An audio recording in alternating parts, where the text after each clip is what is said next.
우리 하나님 말씀 로마서 8장 26절부터입니다.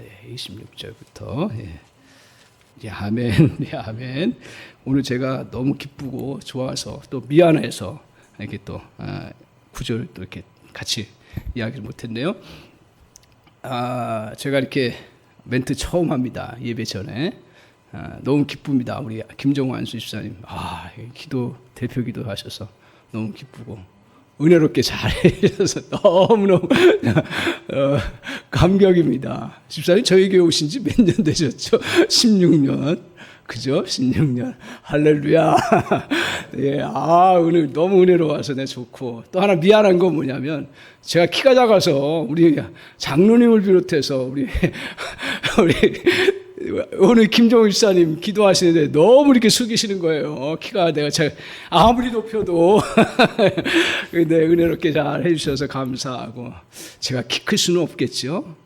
예, 그래서 앞으로 저희 교회가 조금 부유해지면 이게 자동 시스템으로 올라갔다 내려갔다 하는 거, 그것도 구하면 나중에 또 좋겠다. 재밌게 그냥 같이 나눴습니다. 오늘 같이 말씀의 제목은 약함을 이기는 은혜가 있다. 약함을 이기는 은혜가 있다 하는 겁니다. 우리 사람은 누구나 다 약함이 있습니다.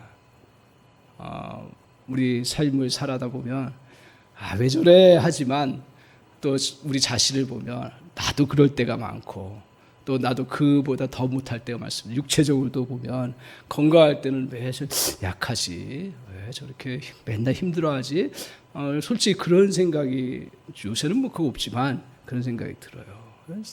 저도 어렸을 때 너무 약했으니까요.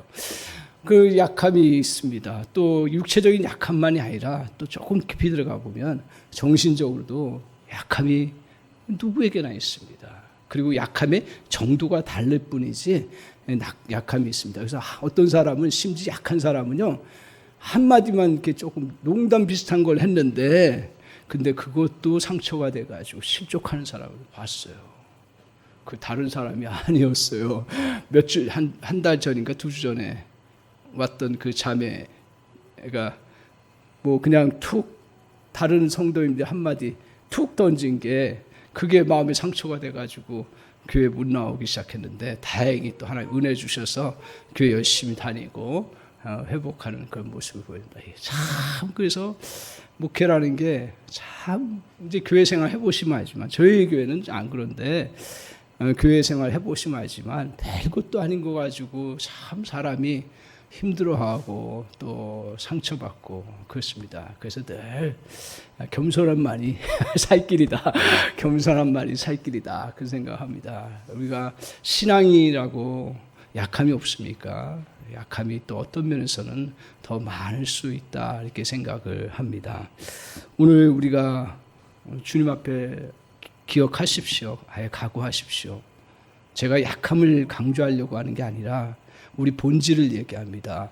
우리가 몸을 입고 사는 한 주님 갈 때까지 주님 나라에서는 약함은 없는 것 같아요.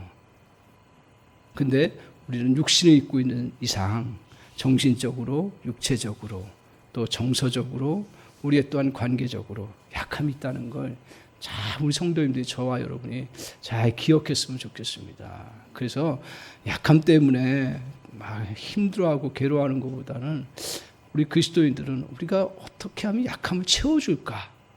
우리 이제 모든 성도님들이 다 그렇게 지금 나가고 계세요. 너무 감사하죠. 약함을 어떻게 채울 것인가? 저희의 숙제는 그거거든요. 하나님이 우리를 만드셨을 때 생각을 해봅니다. 좀 좋은 걸로 만드시면 좋겠는데 뭘로 만드셨죠? 우리를 뭘로 만드셨어요? 흙으로요. 이게 실감이 안 나는데 흙의 존재예요. 우리는 흙으로만. 이렇게 흙을 만져보고 흙을 보지만 뭐 아무것도 아니에요. 그냥 훑어놓으면 아무것도 아니에요. 그게 이제 모여가지고 뭐 벽돌도 되고 또 그릇도 되고 뭐 이렇게 되는 거지, 흙은 아무것도 아니에요. 우리가 육신을 입고 있는 이상 하나님이 다이아몬드나 쇳덩어리를 좀 만드시면 건강하고 약해지지 않고 살 수 있는데 흙으로 만드셨습니다. 그러니까 평생 우리는 이러한 그 흙으로 만들어진 존재라는 것을 이 말씀을 준비하면서 내가 한순간도 잊지 말아야겠구나. 목회하면서 뭐 가정을 섬기고 또 다른 영혼들 섬기고 교회를 섬기고 또 사회활동하고 하면서 세상은 강함을 가지고 이야기를 해요. 강하지 않으면 완전히 낙오자가 되는 거예요, 세상은.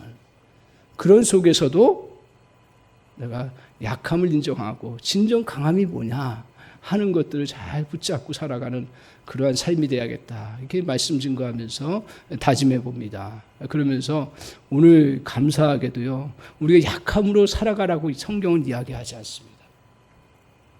성경은요, 우리 하나님께서 약함을 또 뭐 강철처럼 만들어주지 않으세요.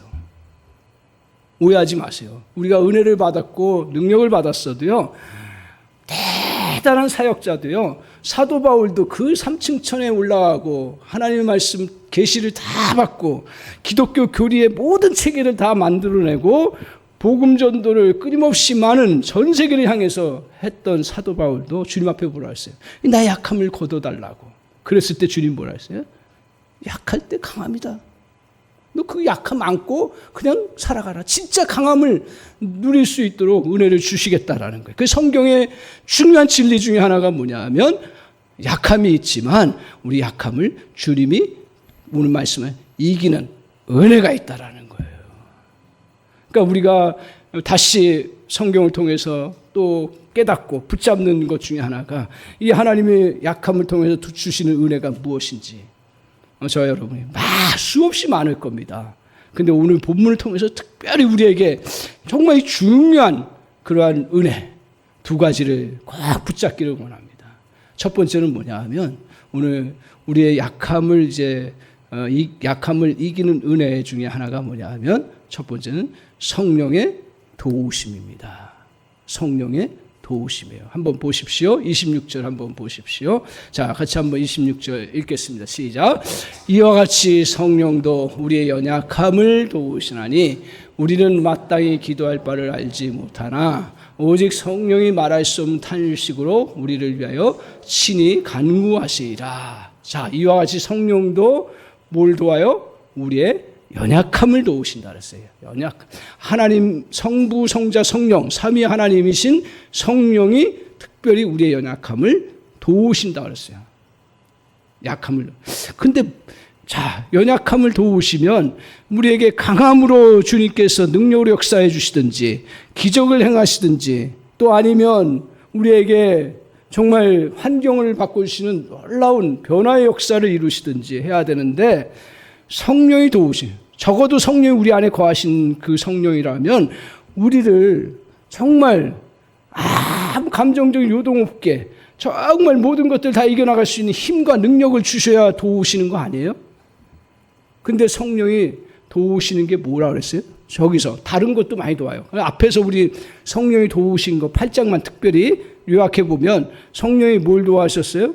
성령은 우리의 마음에 정죄감에 늘 쌓이기 쉬운 그 부분을 완전히 해방시키시고 도우셨어요. 그래서 그러므로 이제 그리스도 예수 안에 있는 자에게는 결코 정죄함이 없나니 성령의 생명의 법이 죄와 사망의 법에서 너를 해방하였다. 아멘? 그래서 우리는 늘 그 고백을 따라서 조금 우리가 정죄감 속에 빠지고 막 거기에 가려고 할 때도 그거 붙잡고 이겨나가잖아요. 그게 성령의 도우심 중에 하나, 마음을 도우시는. 또 성령이 어떤 걸 도우셔요? 우리는 육신을 입고 있기 때문에 육신적인 성향에, 육신이 나쁘다는 거 아니에요? 근데 육신적인 성향에 빠져들어가기 쉬워요. 그래서 육의 일을 생각하고 육을 쫓아가기 쉬워요. 그래서 우리에게 살아가면서 뭘 생각해요? 육의 생각을 하게 된다 하잖아요. 육의 생각은 어떻다 그랬어요? 결국은 사망이라고 그랬잖아요. 근데 우리에게 성령은 뭘 도우셔요? 영의 생각을. 영의 생각은 뭐라 했어요? 생명과 평안이라 했어요. 이걸 늘 겪습니다.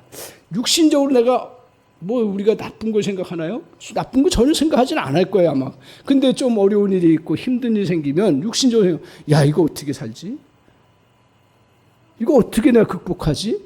한번 그렇게 나오는 거예요. 어쩔 수가 없어요. 육신. 그때 성령은 우리를 도우셔서 뭐예요? 영의 생각을 해요. 그러면서 평안을 주세요. 담대함을 주세요.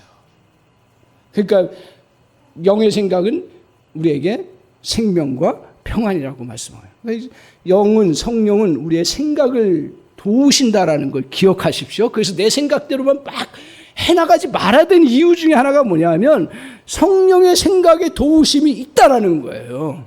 그때 우리 한사랑교회 성도님들은 그냥 생각나는 대로 하지 마십시오. 물론 우리 하나님께서는 우리의 생각에 자유를 주셨기 때문에 마음대로 생각할 수 있도록 그냥 허용하셨어요. 그렇지만 중요한 순간순간마다 이게 내 육신적인 생각으로 빠져갔구나. 딱 하고 성령님 도와달라. 그러면 영의 생각으로 주님이 인도하신다. 또 우리는 어떻게 습관이 어떻습니까? 몸의 행실들이, 몸의 습관들이, 몸의 행실이 육의 행실로 나가게 돼 있어요. 늘 우리는 육신적인 그러한 것에 인이 많이 박혀 있어요. 세상 살면서 어쩔 수 없죠. 그런데 우리 성령은 뭘 도우신다 했어요? 육신의 그러한 성향을 영의 그 성향으로 바꿔주시는 놀라운 은혜가 있습니다. 또 하나 중요한 것 중에 하나가 뭐냐면 우리 잘 느끼지 못할지 몰라도 우리에게는 항상 성령께서 하나님의 양자됨, 그래서 주님의 자녀로서의 그 상속자라는 것을 자꾸 알고 깨닫게 하면서 그 부요함을 누리면서 살아갈 수 있도록 우리 성령께서 우리를 동행하셔서 그 상속자임을 알게 하십니다. 마지막으로 오늘 또 로마서 8장만을 통해서 성령이 도우시는 것 중에 하나가 뭐냐면 성령은 우리가 영화로운 몸을 입는 것을 소망하도록, 그래서 현재의 고난은 장차 나타날 영광과 좋게 비교할 수 없도다라고 하는 그 고백을 할 수 있도록 성령이 우리를 도우신다. 근데 이제 오늘 이러한 성령의 도우심에 대해서 두 가지로 압축을 크게 이야기해요. 약함의 도우심, 하나는 성령의 도우심이에요. 이 성령의 도우심의 그 부분이 뭐냐면 뭘 돕는다 했어요? 다시 돌아와서 기도를 돕는다 했어요. 기도를. 우리의 연약함을 돕는데 기도를 돕으시는 거예요. 우리는 이걸 기도를 돕다니까 기도했다가 실망을 막 해요. 뭐 돕는다. 그래서 이게 기도할 때만 내가 이제 성령이 도우시니까 성령을 따라서 기도해야겠다. 틀린 말이 아니죠. 맞는 말입니다. 오늘 우리가 이게 기도하는 거 그때 성령이 분명히 도우셔요. 근데 조금 넓은 차원이 있습니다. 뭐냐 하면 우리가 기도라는 거 이제 3, 40년 아니 평생 해오시면서 기도 많이 하시죠. 근데 솔직하게 우리가 느끼는 것 중에 하나가 뭐냐 하면 몸이 좀 불편해지면요, 몸 때문에 못 오는 것도 있지만 기도가 안 나와요. 겪어보셨어요? 몸 불편하면 기도 안 나와요. 사실은요. 깊이 못 들어가요. 우리가 그냥 상식적으로 구하는 건 되지만 주님과 교제하면서 깊이 기도가 안 돼요. 감기 하나 걸려도요. 그렇고요. 더군다나 우리가 살아가면서 근심 걱정 생기면 기도의 자리 나올 것 같지요. 대부분 90.9%가 오늘 이거 어떻게 풀지? 이거 내가 이렇게 당하다가 이게 무슨 이거 어떻게 내가 이거 여기서 헤어쳐 나오지? 그렇지 않으면 나 이거 그냥 넘어지고 끝나는구나. 아니면 그래 이대로 살지. 뭐 이런 식으로 우리에게 그냥 주저앉게 만드는 일들이 너무 많습니다. 그러니까 기도하는 것이 쉬운 것 같은데 매우 어렵다라는 거예요. 근데 주님께서 우리에게 뭐라 그랬어요? 우리 주님은 기도할 수 있도록 힘을 주신다라고 말하고 있습니다. 상황이 힘들어지거나 관계가 얽혔을 때에도 고민을 하거나 생각은 많아지지만 기도하기는 쉽지 않습니다. 더군다나요, 위기의 순간에 한치 앞을 볼 수 없거나 삶의 무게가 너무 힘들 때 기도하지 못해요. 그렇기 때문에 신앙인들도요, 정말 위기 왔을 때, 모든 걸 다 잃어버렸을 때 극단적인 선택을 하는 이유 중에 하나가 뭐냐 하면 기도하지 못하기 때문에 그런 거예요. 그러니까 여러분, 하나님 앞에 마음으로 구하세요. 내가 어느 상황에 있어도 기도줄 놓치지 않도록 주여 은혜를 주옵소서. 그게 굉장히 중요한 거예요. 그런데 이 기도를 잘할 수 있도록, 기도를 할 수 있도록 도우시는 분이 성령이시다라고 말하고 있습니다. 오늘 기도할 수 있도록 돕는 은혜, 이것이 삶 전체를 도와주는 가장 중요한 도움이라는 걸 깨닫습니다. 우리는 기도하면 우리의 문제들을 풀어주시는 것으로만 생각을 합니다. 그런데 기도는 자연의 이치와 똑같습니다. 뭐냐 하면 제가 이렇게 요새 토요일 새벽 일찍 가서 자연을 보면서 많은 것들을 느껴요. 전에도 깨닫고 그렇지만 느끼는 것 중에 하나가 우리가 살아가면서 저 큰 나무나 저기 야생화 조그맣게 핀 꽃이나 어떨까요? 우리는 이 땅에 살면서 큰 나무만, 그리고 정말 우리에게 유익한 과실을 주는 것만 대단한 존재로 생각해요. 근데 제가 자연을 보면서 깨달은 것 중에 하나가 뭐냐면 저 야생화도 자기의 생명과 자기의 목적과 자기의 일들을 제대로 그냥 하다가 자기 주어진 그 생애, 그 기간, 그 잘 살면 그것만큼 훌륭한 게 없더라고요. 자연을 보면서 깨닫는 것 중에. 그게 다 넓게 보면요, 조화를 이루어서 그것이 아름다운 삶이 되는 거예요.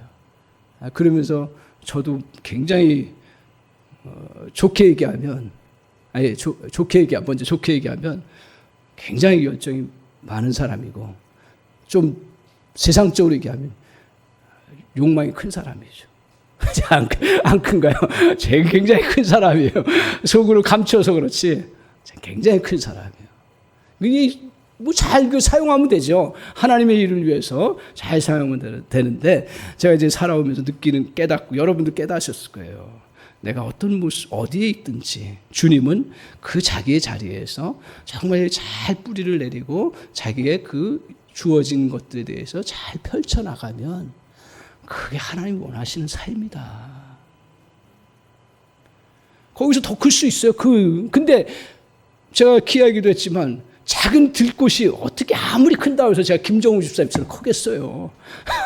클 수가 없는 거예요. 저는 뭐예요? 내 그 작은 몸이지만 건강하게, 또 내가 주어진 목적대로 내가 작은 삶 속에서 최선을 다해서 내 역할을 잘하면 그게 복된 삶이에요. 근데 거기에 공통점이 있습니다. 뭐냐 하면 아무리 큰 나무고 아무리 작은 나무여도 그 속에 뿌리를 잘 내리고 있는 그러한 식물들은 그대로 살아가더라고요. 우리가 기도를 오해를 합니다. 기도를 막 그냥 하나님 앞에 구하면 받는 것으로만 생각해요. 맞습니다. 그건 철저하게 맞아요. 그리고 그렇게 구하셔야 돼요. 그러나 조금 더 깊이 들어가 보면 뭐냐면 기도는 그 나무가 그 땅에 뿌리를 내리고서 그 땅을 통해서 끊임없이 교류하는 게 기도예요. 끊임없이 교류하는 거예요.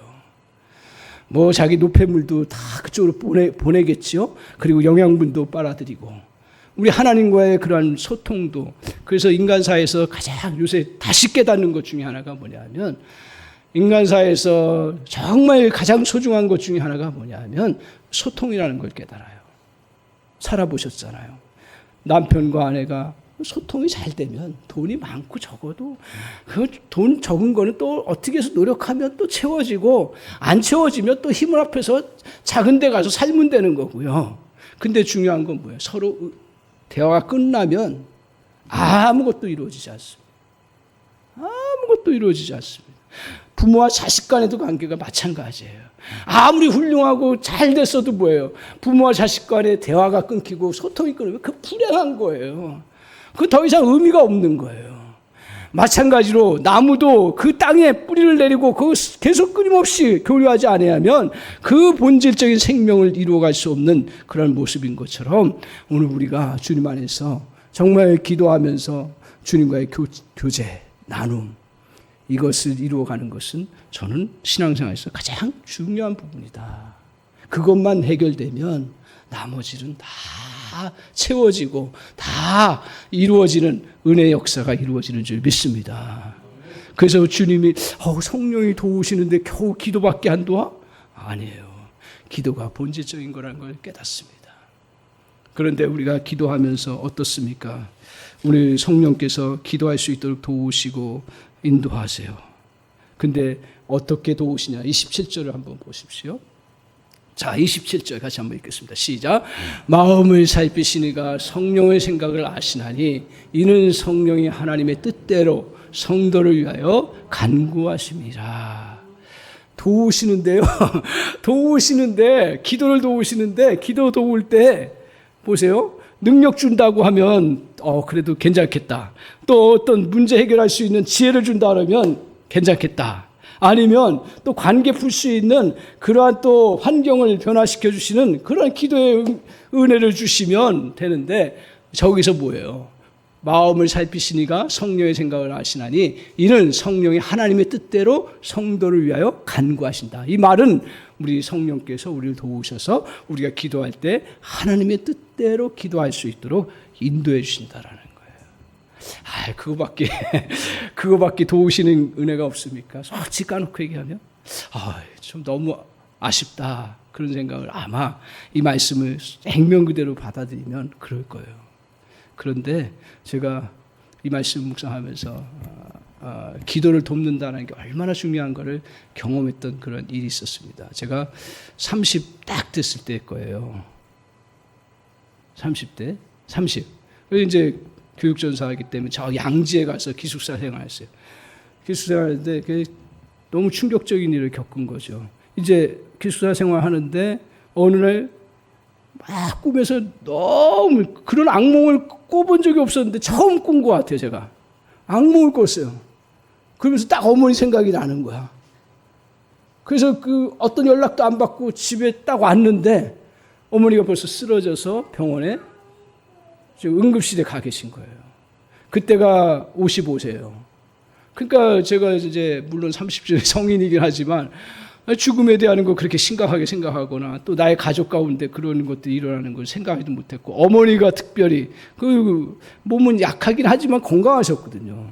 아버님은 늘 병이 있어가지고 이제 오늘내일 하시는데 늘 살려내신 그 어머니신데 그 어머니가 먼저 돌아가신 거예요. 그것도 그 이제 지하에 그 새를 놓고 이제 이렇게 사셨는데 그 지하에 새 든 사람이 남자인데 대낮에 이제 어머니가 뭐 이렇게 만나가지고 뭐 새 밀렸나 어쩌고 그 좀 어떻게 내줘야 되지 않겠냐 했을 때 뭐 하여튼 이상하게 그냥 막 협박하면서 막 했나 봐요. 주변 사람들이 시끄러운 소리가 났다라고 얘기를 하니까 몰라요. 보질 않았어요. 그래서 그 충격받아가지고 그냥 그 자리에서 쓰러져서 돌아가셨어요.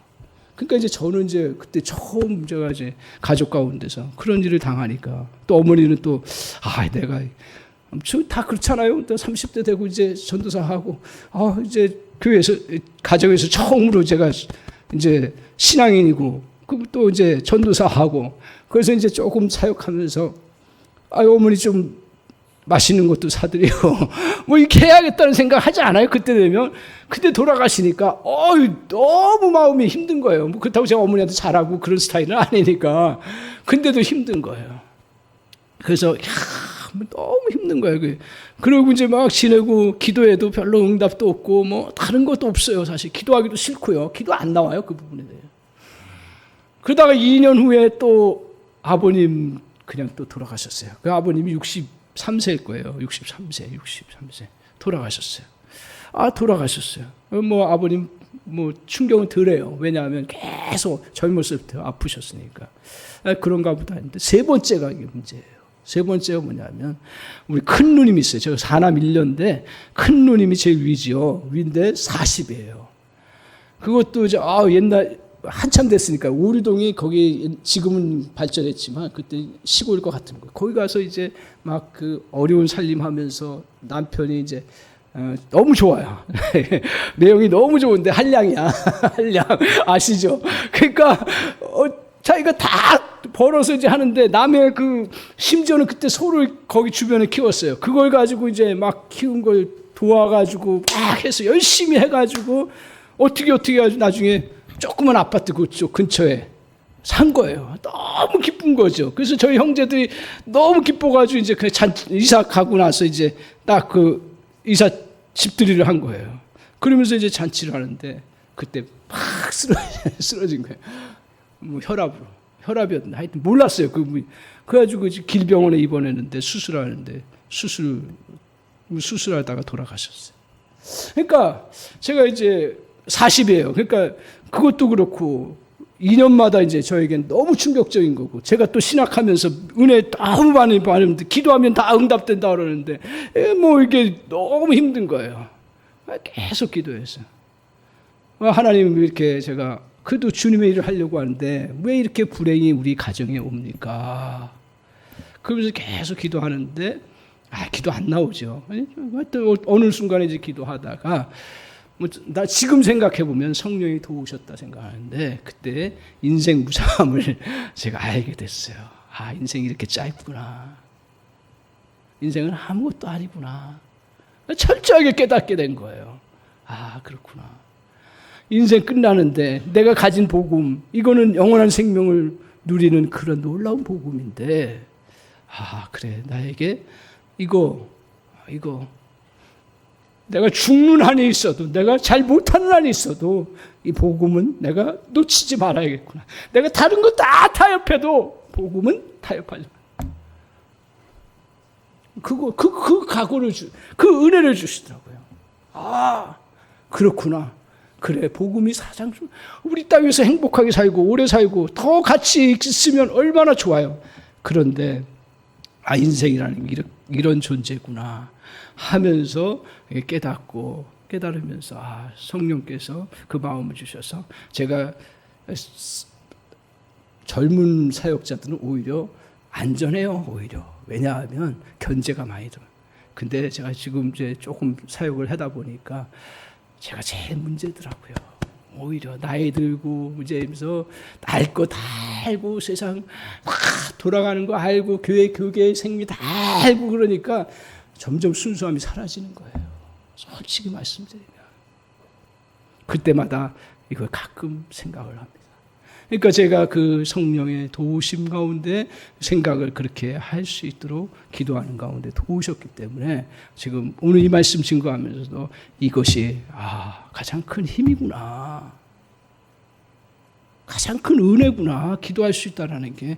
입버릇처럼 기도는 너무 소중하다고 얘기했는데 다시 이 말씀 증거하면서 기도는 우리 존재의 가장 본질적인, 끊임없이 주님과 교제하면서 우리가 하나님 앞에 이 땅에 육신을 입고 있는 가운데서 타락하지 아니하고 온전하게 주님 안에서 믿음으로 지키고 또 하나님 백성답게 살아가고 그리고 하나님의 뜻 가운데 살아갈 수 있는 가장 큰 힘이 기도구나.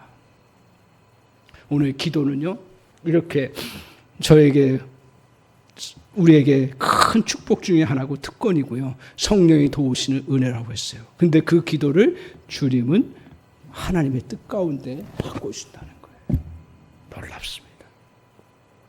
이걸 저만 경험한 거예요? 저보다 더 많이 경험하셨잖아요.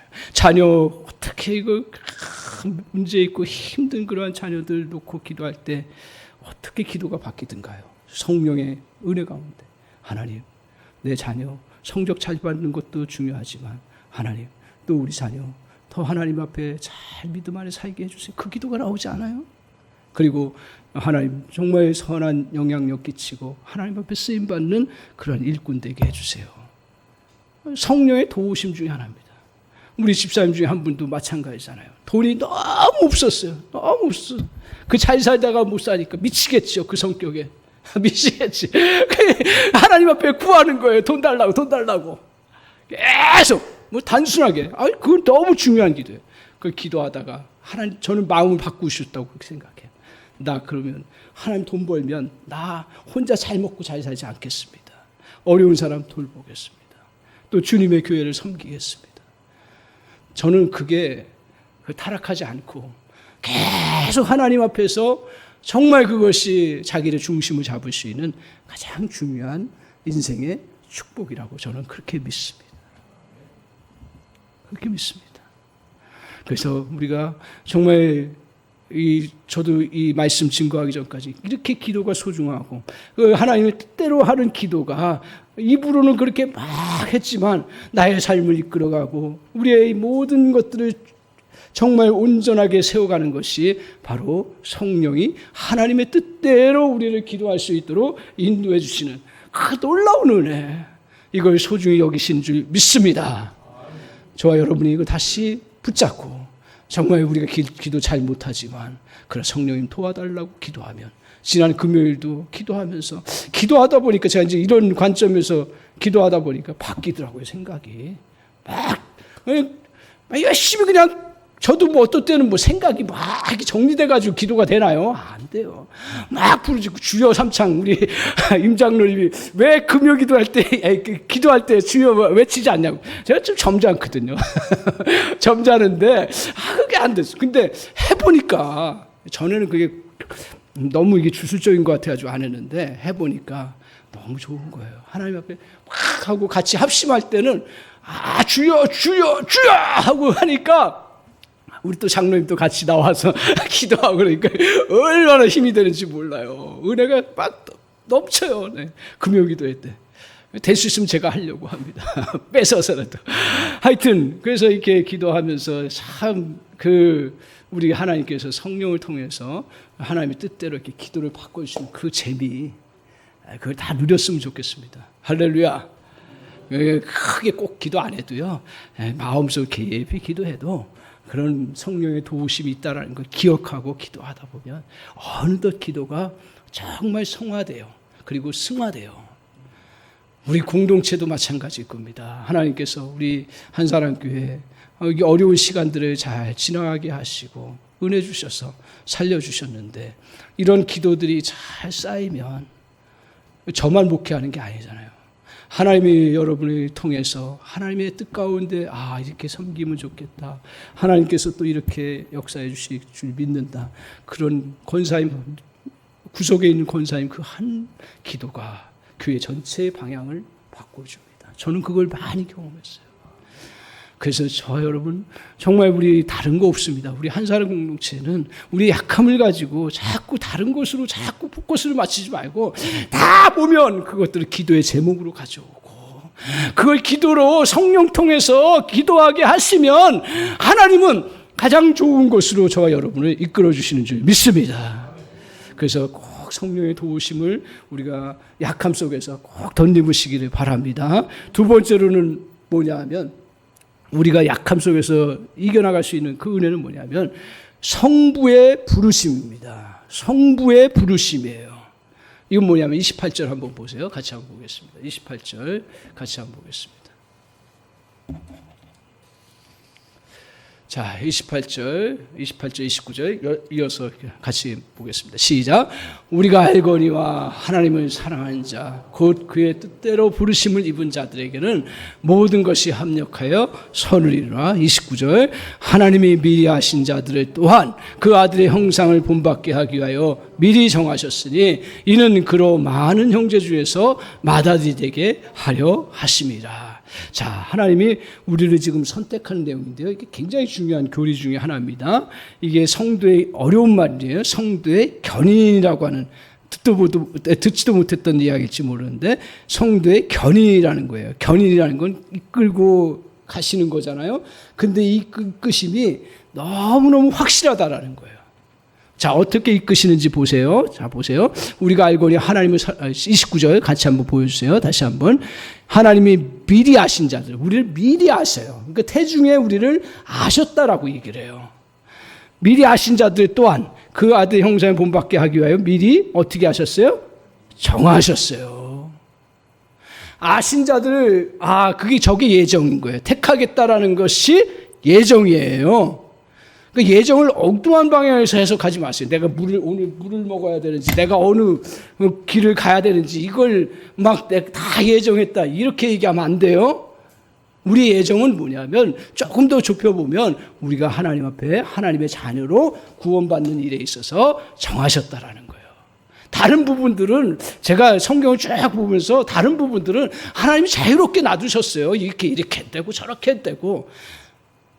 근데 이제 나중에 같이 나눌 텐데, 다 그렇지만 이제 주님께서 우리의 구원에 이루시는 그 과정 속에서는 모든 예정을 사용하신다라는 거예요. 그래서 미리 정하셨어요. 그 다음에 어떻게 했어요? 그 다음에 30절 같이 한번 보셔요. 미리 정하신 그들을 또한 부르셨어요. 콜링이라고 그래요. 콜링. 부르신 거예요. 우리가 하나님 앞에 나갔다고 얘기를 하는데 아니에요. 하나님이 우리를 여러 가지 환경이라든가 감동이라든가 또 하나님이 우리 생각이라든가 다 작용하셔서 우리를 예수 믿어야겠다 하고 주님 앞에 나온 거예요.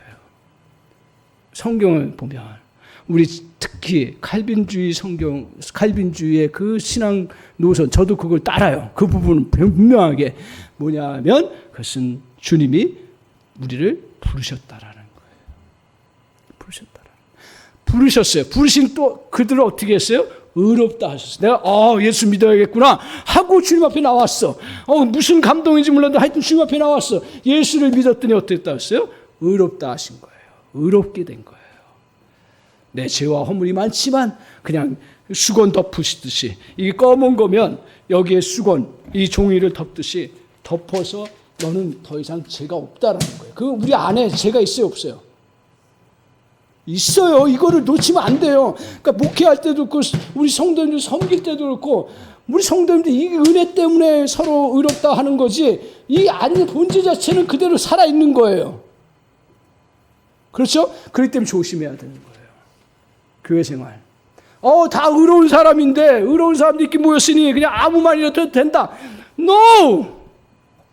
조심해야 되는 거예요. 왜? 이런 연약함. 저도 목회하면서 이거 드러나지 않도록 하기 위해서 애를 많이 씁니다. 보이세요?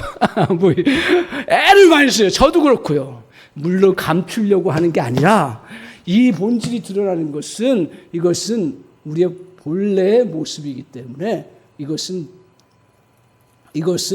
우리에게 끊임없이 그냥 우리를 이렇게 있어요. 또한 의롭다 하신 사람은 어떻게 해요? 영화롭게 하셨습니다. 영화롭게. 자, 보세요. 영화롭게라는 건 뭐예요? 우리가 이 땅 위에서 성화의 과정을 거쳐요. 성화의 쭉 과정을 거쳐요. 좀 이게 더 성숙해져요. 그러다가 영화는 뭐냐 하면 존재 자체가 바뀌는 거예요. 예수님처럼 되고 그와 같이 된다 그랬잖아요. 그의 지난 시간에 살펴본 것처럼 그와 같이 되고 그리고 그의 신분을 획득하고 그와 같이 세세토록 왕노릇하는 그러한 권세를 누리는 은혜를 주신다고 약속하셨어요. 근데 저기서 보십시오. 자, 저기에 28절부터 나오는데 그냥 보십시오. 보면 다 저기 사람이 들어가는 거 하나도 없습니다. 처음부터 끝까지 하나님이 부르셨고 하나님이 미리 아셨고 하나님 미리 정하셨고 하나님 미리 선택하셨고 하나님 미리 그리고 그를 부르셨고 하나님이 또 우리를 의롭다 하셨고 하나님이 우리를 영화롭게 하셨어요. 사람이 들어가지 않아요. 하나님이 들어갔으니까 어떻게 해요?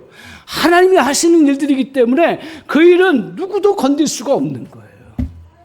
그러니까 저와 여러분이 마음 편안하게 생각하세요.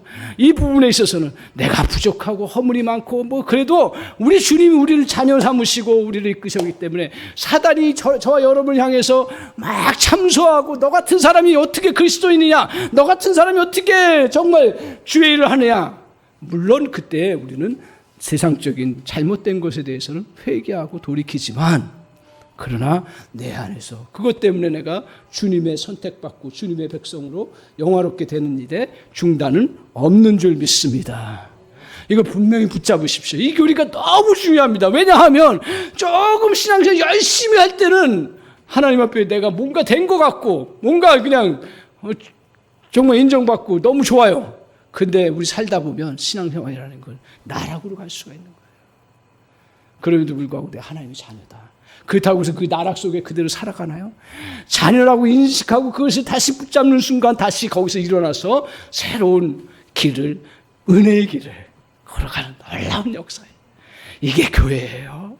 교회라는 건 거룩한 사람들만 모인 곳이 아니라 교회 안에는 이렇게 나락으로 떨어졌지만 다시 주님이 우리를 붙잡아 주셨고 주님이 우리를 사랑하셨고 우리를 인도하셨기에 내가 그 은혜 때문에 주님 앞에 나아가고 다시 살 수 있습니다. 너무 감사한 거예요. 제가 그렇기 때문에 목회 편안하게 해요. 나 그렇지 않으면 나 안에 정죄의식이 얼마나 큰데요. 그렇다고 내가 나쁜 일을 하나요? 안 하죠. 그렇지만 사단은 그렇게 우리를 향해서 공격해 온다. 자, 보세요. 근데 저기에 성부의 부르심이 얼마나 이게 견고한, 그러니까 누구도 건들 수 없고 여러분이 이끌어 가시기 때문에 항상 견고하게 설 수 있는 거예요. 그 다음에 보세요. 뭐라고 했냐면, 자, 보세요. 30절 끝을 한번 보여주세요. 자, 끝에 거만 보세요. 영화롭게 하셨느니라. 이게 문법적으로 따지면, 제가 문법 잘 모르지만, 문법적으로 따지면, 영화롭게는 것은 미래적인 거예요? 과거적인 거예요? 아니, 저 표현을 먼저 보기 전에, 영화롭게 될 것은 미래적인 거예요? 내가 과거적인 거예요? 네?